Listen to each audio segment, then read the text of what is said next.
Live from our 7 Tasmania studios, your nightly news with Kim Miller begins now. Good evening and thanks for joining us. There has been yet another infrastructure cost blowout on the government's watch. Macquarie Point Stadium's price tag has shot up by nearly $200 million more than the last estimate. That's revealed as draft enabling legislation to fast-track the development is made public.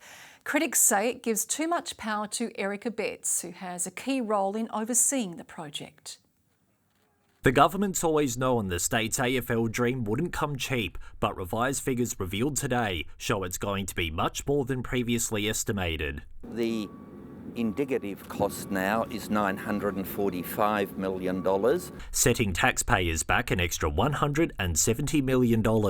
Now picking up the tab for cricket facilities, food and beverage fit-outs, a kitchen and audiovisual installations, among other works. That's because plans for private investors to cover them have been scrapped. We're working with the future users and tenants of this site. We're really confident in the work that we've done. But with only half of the detailed design work done, critics are sceptical costs will continue to escalate. This government badly handles projects. We've seen cost blowout after cost blowout. It's going to go a lot higher. Draft enabling legislation to fast-track the development has today been released by the Liberals for consultation, confident it's addressed key issues in the Planning Commission's report from March. A lot of those sorts of things are now incorporated in the draft permit. The bill also gives Minister Erica Betts sweeping powers, including the ability to make changes to the stadium permit. For transport issues, for contaminated soils, heritage impacts, it's unprecedented in Tasmanian history. While the roof still remains a sticking point for cricket and day matches. For them to be presenting a bill to Parliament in the next week or so, which they expect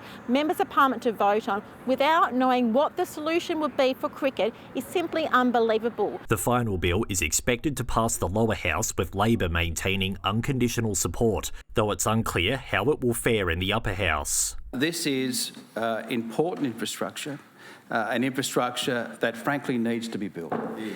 This is decision time. A decision with a lot riding on it.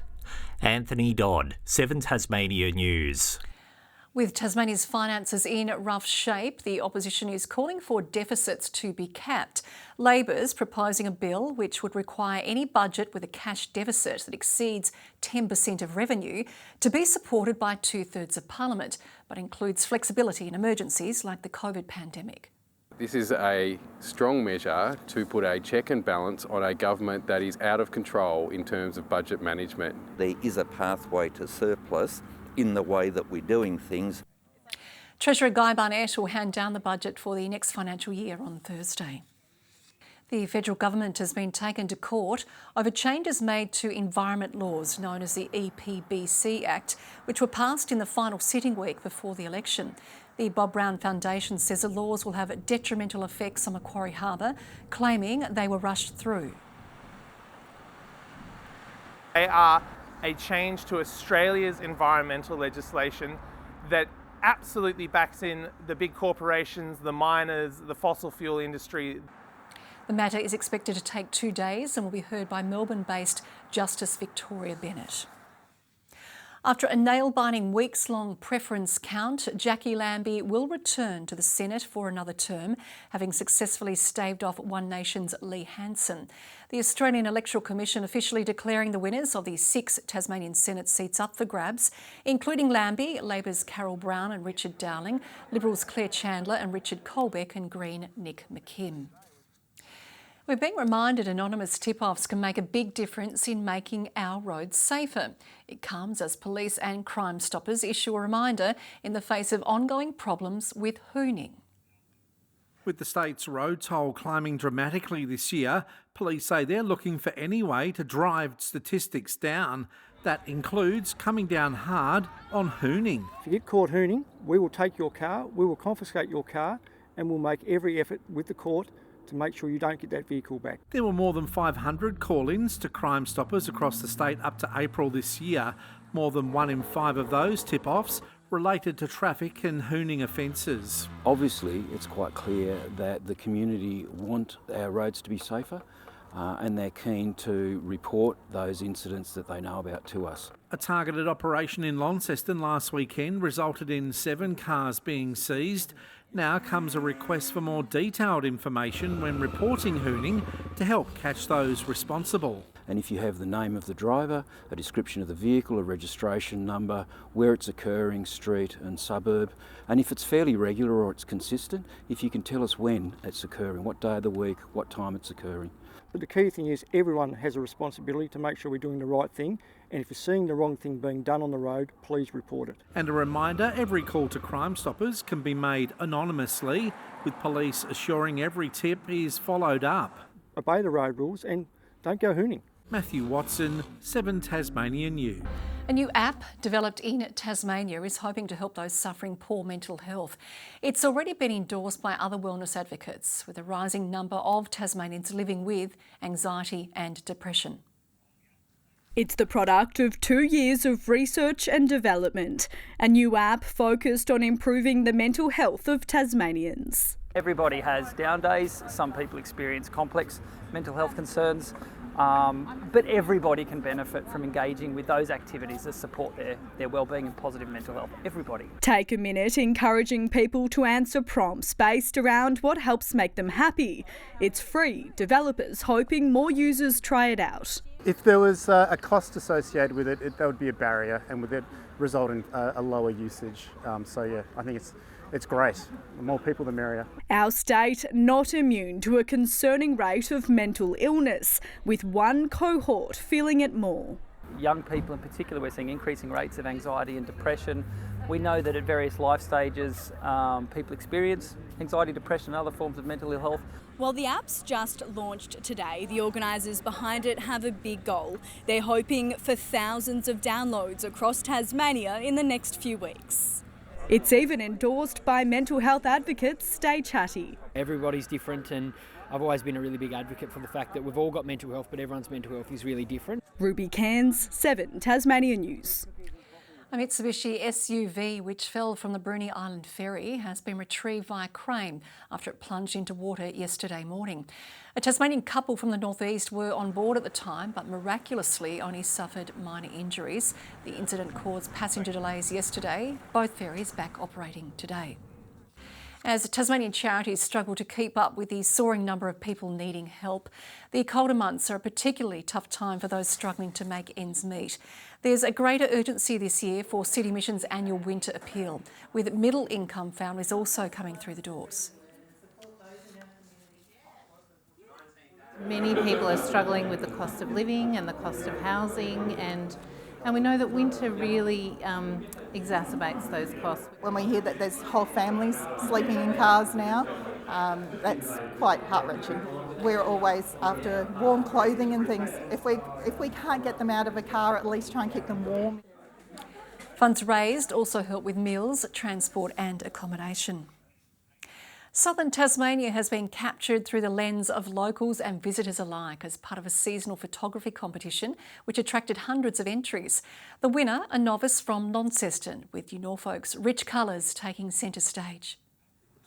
After taking up photography only last year, David O'Connor was in New Norfolk when he snapped this impressive pic. That particular one wasn't my favourite one of them all, but it was. I knew it was a good photograph at the end of the day. But it wasn't just a good photo. It's been picked as the winner of Autumn in Focus, a seasonal photography competition. But there were so many good photographs. It was really, what you think is a good photograph, I wouldn't like it, and vice versa. So it was just a big shock to be actually in the final. From city streets to wild mushrooms, the competition attracted more than 500 submissions, each capturing the magic of southern Tasmania in the cooler months. This year we've got a very different aspect of autumn, which is the wider sort of landscape, an esplanade including the trees and all the leaves on the grounds. The competition has become a lot more than just showcasing photography. It's become a seasonal tradition that encourages locals and visitors to step outside and truly see what Tasmania has to offer.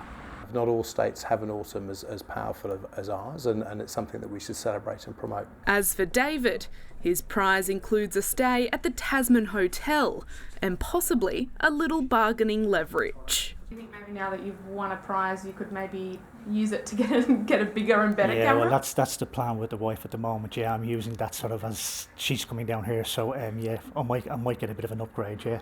Lily Thompson, 7 Tasmanian News. From the Cataract Gorge to City Park, Launceston's most iconic sites could be yours to own when the city receives a custom Monopoly board game next year. It will be the second Tasmanian location to have its own edition after the Hobart version was released in 2021. Residents are being invited to have their say on which loved Lonnie hotspots should make the cut. The Launceston edition of Monopoly is expected to hit shelves in March. A record number of athletes have signed up for this weekend's Launceston Running Festival. Local schools are vying to see which can field the largest cohort of student runners, and one of them has a homegrown Tassie Olympian along for the ride. Following in the footsteps of one of Australia's best long-distance runners. We're all here, we're all eager, we all want to win the schools challenge. Olympian turned teacher Millie Clark sharing her passion with Scotch Oakburn students ahead of the Launceston Running Festival. Getting to the start line is the biggest challenge. Inspiring a new generation of athletes with the secrets that helped her qualify for the Rio Olympics and win the Melbourne Marathon in 2021. She was an Olympian and I wanted to be like her. It should be cool. It's about the community and doing something bigger than yourself. Mobilising a growing cohort of young runners who are keen to hit their stride at Sunday's event. I think we've got about 30 from memory, but we're hoping to really spread the word today. More than 3,000 participants are currently signed up for this weekend's races, the largest turnout in the event's history by far. And while it will be a day of racing, it's not all about coming first. I liked how everyone was in a community and I really want to win the $1,000. Have some fun with it. We can run with our friends, you can run with your family. Chasing inspiration from one of the greats as they push themselves to the limit.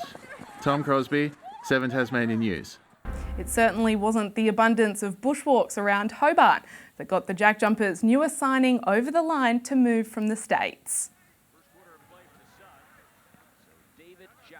I'm not a huge nature boy. I know there's huge spiders and stuff in Australia.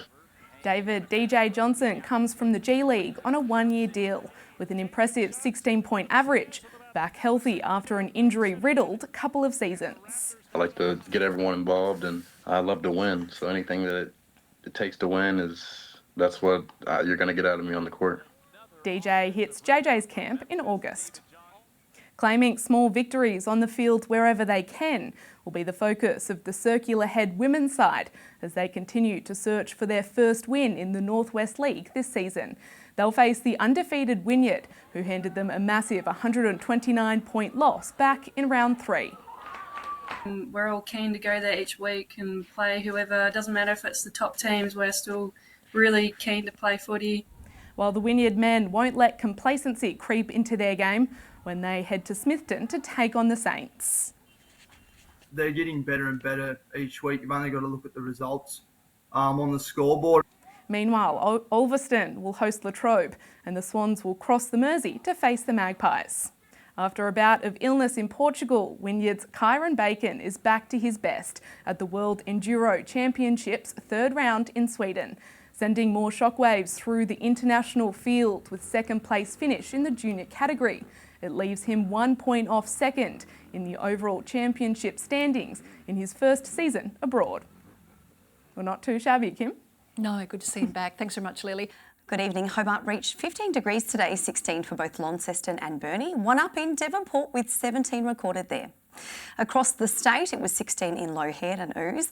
The island, Smithton, St Helens and Strawn all 15, 14 on Maria Island and also at St Helens, Grove and Friendly Beaches, and just 7 in Lyowini. Scattered low cloud increased from the south today. It's seen passing across the state. A wide to mid-level cloud band pushed over northern WA, extending across coastal parts of the country.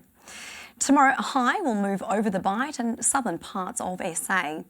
South-southwesterly swells for most waters tomorrow, increasing upward of 35 knots in the east. Swells sit at 3.5 metres in the west. However, abnormally high tides are predicted between Southport across to the Tasman Peninsula. We have a gale warning for coastal waters tomorrow between St Helens Point to Tasman Island, and a strong wind warning remains for all coastal waters and inland lakes. A morning shower falling across our capital tomorrow, Hobart 14, a few showers in Geeveston 13, 12 degrees in Bothwell with cloudy skies there.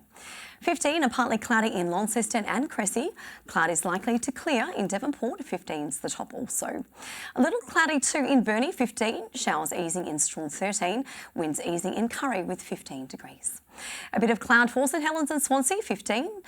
A few showers over Orford with 13 forecasted tomorrow. Forecast for Thursday, another morning frost it seems for inland areas, followed about showers for the west, but otherwise fine. Jack Frost will rear his head again on Friday with light showers that will continue towards our west, and very little change on Friday for the west, although some sunny skies likely towards the east and the north. Here's how Wednesday is looking across the country tomorrow. Showery across Darwin, but remaining muggy with 31 degrees. Fine in Perth 24. Plenty of rain in Alice Springs with just 11 degrees expected there. Hobart and Launceston both 11 degrees this evening, partly cloudy in Devonport rather, with 13. Winter is still a few days away, Kim, but it seems Ben Lomond saw its first decent dump this morning.